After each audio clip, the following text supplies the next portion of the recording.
Rapid action battalion, সংক্ষেপে RAB.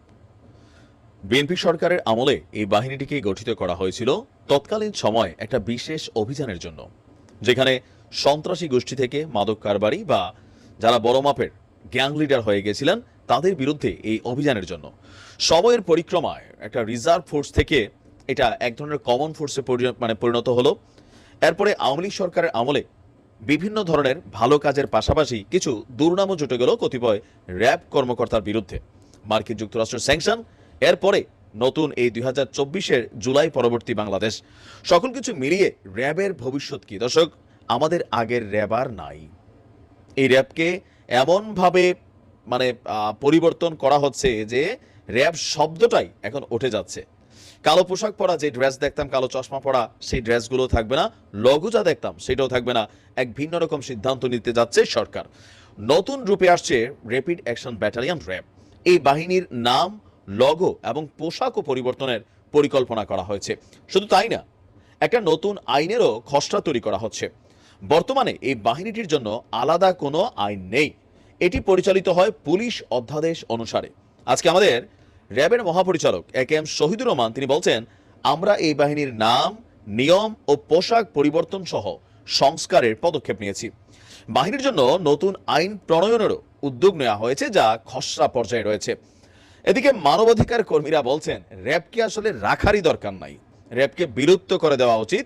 আবার কেউ কেউ বলছেন যে না, সংস্কার করে আইনি কাঠামোর মধ্যে রেখে র্যাবকে পরিচালনা করা যেতে পারে।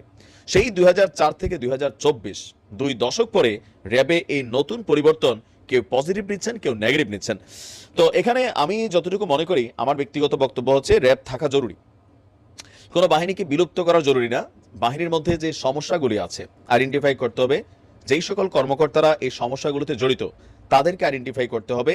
এর পাশাপাশি এই সশস্ত্র বাহিনী, পুলিশ, র্যাব, বিডিআর, বিজিবি, আমাদের সেনাবাহিনী যারাই আছেন, আনসার, ভিডিপি বা প্লাস মাইনাস, যদি কেউ নিয়ম ভাঙে, যদি কেউ অন্যায় করে, তার দৃষ্টান্তমূলক শাস্তি হতে হবে। কারণ যিনি আইনের রক্ষক তিনি যদি ভক্ষক হয়ে যান, তখন স্বাভাবিকভাবে এই বাহিনীগুলা বদনাম হয়ে যায়।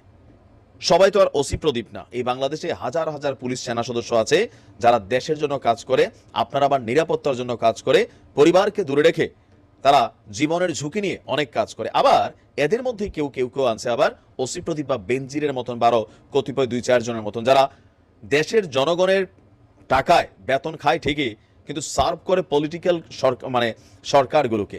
আর এটা গত 52-53 বছরের ইতিহাস একইভাবে পুনরাবৃত্তি হচ্ছে। এখান থেকে আমরা বের হয়ে আসতে পারি নাই। 2-4 জন মানুষ খারাপ করবে, একটা বিশাল বাহিনী, এদের কর্মসংস্থান কোথায় দিবেন আপনি? এনারা ট্রেন্ড, আপনি হঠাৎ করে সবাইকে বিলুপ্ত করে দিবেন তো এই মানুষগুলো তো বেকার হয়ে যাবে। এমনি দেশে কর্ম নাই। ডক্টর মোহাম্মদ ইউনূস যে 3-0 পরিকল্পনা রেখেছেন সেটা বাংলাদেশে বাস্তবায়িত হচ্ছে না।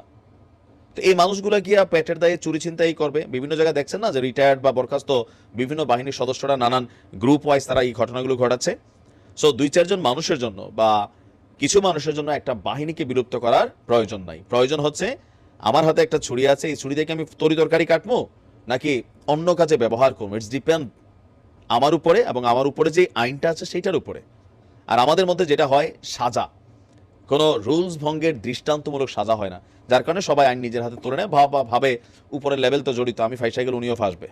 র্যাব থাকুক, পরিবর্তিত হোক, ভালো কাজে করুক, দেশের জনগণের জন্য কাজ করুক। যে ভাইরা আছেন তারাও সবাই অনৈতিকভাবে যারা জড়িত ছিল তবাডাবা করে শুধরানোর সুযোগ দেওয়া হোক।